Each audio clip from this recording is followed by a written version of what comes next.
கர்த்தர் இந்த பகுதிகளிலே அவர் சொல்லுகிறார், அவைகளை உங்கள் குமாரருக்கும் உங்கள் குமாரத்திகளுக்கும் தரிப்பித்து விடுங்கள். என்ன செய்து விடுங்கள்?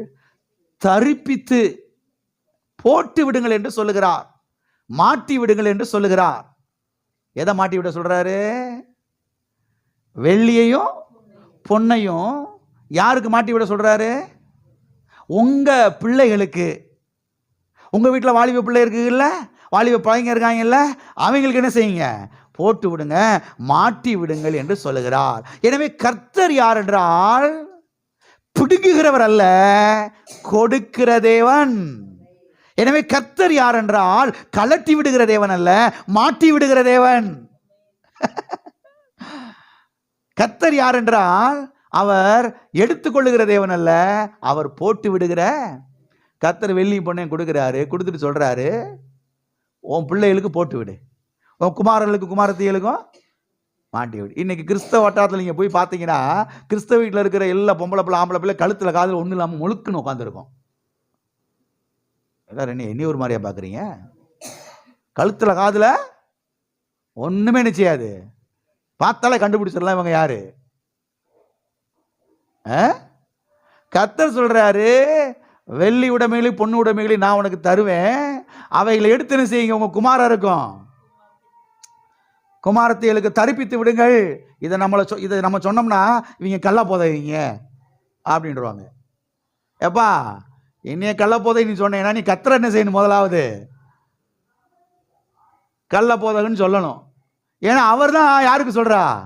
இஸ்ரவேல் மக்களுக்கு சொல்றாரு, போட்டு விடுங்கப்பா, மாட்டி விடுங்கப்பா, தரிப்பிச்சு விடுங்கப்பான்னு சொல்லி. இல்ல இல்ல இல்ல, அது பழைய ஏற்பாடு தெரியாத பிரதர் உங்களுக்கு. பழைய ஏற்பாட்டில் மாட்டலாம் பிரதர், புதிய ஏற்பாட்டில் என்ன செய்யக்கூடாது? மாட்ட.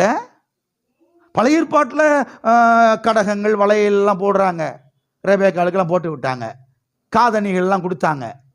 அது பழைய ஏற்பாடு பிரதர். நீங்க புதிய ஏற்பாடு நீங்க வாசிக்கலையா பிரதர்? வாசித்திருக்கிறேன், லூக்கான சுவிசேஷத்துல வாசித்திருக்கிறேன். அங்க அந்த எஜமான் தன்னுடைய மகனுக்கு மோதிரத்தை மாட்டி விட்டார், வாசித்திருக்கிறேன். அந்த கெட்ட குமாரனுக்கு எதை போட்டு விடுறாரு? எப்பா கொண்டு வாங்க, முதல்ல காஸ்ட்லியான சோப்பை போட்டு முதல்ல குளிப்பாட்டுங்க, பண்ணி வாடையெல்லாம் போட்டோம்.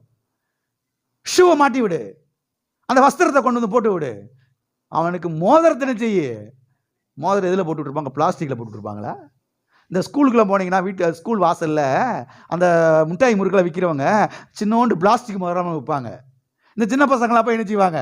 நாங்களாம் சின்ன பிள்ளையா இருக்கும்போது அதெல்லாம் வாங்கி மாட்டி பார்க்குறது. பிளாஸ்டிக்கில் பச்சை கலர் மஞ்சள் கலரில் இருக்கும், அது மேலே பெயிண்ட் அடிச்சு விட்டுருப்பாங்க. அதை வாங்கி 5 பைசா 10 பைசாக்கு என்ன செய்யறது? நானும் மோதிரம் மாட்டி இருக்கிறேன். நான் நினைக்கிறேன், நான் கேட்குறேன், கர்த்தர் இப்படி பிளாஸ்டிக்கில் மோதிரம் மாட்டி விடுறவரா?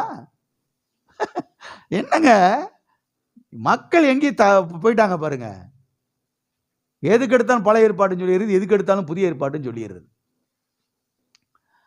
கர்த்தர் பாருங்க மாட்டி விட சொல்றாரு, தரிப்பிக்க சொல்றாரு. எனவே கர்த்தர் யார் என்பதை சத்திய வேதத்திலிருந்து என்ன செய்யுங்கள்? அறிந்து கொள்ளுங்கள். கர்த்தர் யார் என்பதை நீங்கள் அறிந்து கொள்ளும் பொழுதுதான் குடும்பத்தில் இருக்கிற தரித்திரங்கள் மாற ஆரம்பிக்கும், கடன் பிரச்சனைகள் மாற ஆரம்பிக்கும், இஎம்ஐ பிரச்சனைகள் மாற ஆரம்பிக்கும், கந்து வட்டி பிரச்சனைகள் மாற ஆரம்பிக்கும். ஆமென். கடன் பிரச்சனைகள் என்ன செய்ய ஆரம்பிக்கும்? நகை கடன் பிரச்சனைகள் மாற ஆரம்பிக்கும். கர்த்தரை புரிந்து கொள்ளுங்கள். கர்த்தர் யார் என்பதை சத்திய வேதத்தில் அறிந்து கொள்ளுங்கள். அங்க அங்க அங்க அங்க அவங்கள பார்த்து இவங்கள பார்த்து அப்படி ஒரு முடிவுக்கு என்ன செய்யாதீங்க, கர்த்தரை வராதிங்க. சத்திய வேதத்திலிருந்து கர்த்தர் இன்னார் என்பதை அறிந்து கொள்ளுங்கள். நான் சொல்றேன், எண்ணங்கள் மறுரூபம் ஆரம்பிக்கும், புதிய எண்ணங்கள் அங்கே என்ன செய்ய ஆரம்பிக்கும்? எலும்ப ஆரம்பிக்கும், குடும்பம் செய்ய ஆரம்பிக்கும், வாழ்வடைய ஆரம்பிக்கும். ஆகவே கர்த்தர் எதை விரும்புகிறார் என்றால், ஐஸ்வர்ய சம்பனராகிய தேவன் எதை விரும்புகிறார் என்றால், அவர் ஐஸ்வர்ய சம்பனராய் இருக்கிறது மட்டுமல்ல, அவருடைய பிள்ளைகளும் இந்த பூமியில் என்ன செய்ய வேண்டும்? ஐஸ்வர்யவான்களாய் இருக்க வேண்டும் என்று விரும்புகிறார். எனவேதான் கர்த்தர் ஆபிரகாம் அப்படி ஆக்குனாரு, ஈசாக்கு அப்படி ஆக்குனாரு, யாக்கோபு அப்படி ஆக்குனாரு, இஸ்ரவேல் மக்கள் என்ன செய்றார்? அப்படி ஆக்குகிறார். ஆமென்.